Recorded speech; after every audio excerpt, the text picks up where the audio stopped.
How to log into your National Bank of Canada. Hey everyone, welcome back to another tutorial video. In today's video I'll show you how you can log into your National Bank of Canada. So to do that, first of all, go to any web browser of your preference, and in the web address bar simply type in National Bank of Canada. Now tap on the first link, which is nbc.ca. Now you will be taken to the official homepage of National Bank of Canada NBC, where in order to log into your account you'll have to basically tap on the sign in option, which is in the top right side of your screen.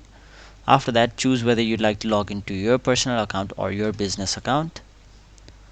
After that, if you choose personal, you will be taken to this page where you'll have to first of all enter your email address over here or your email ID.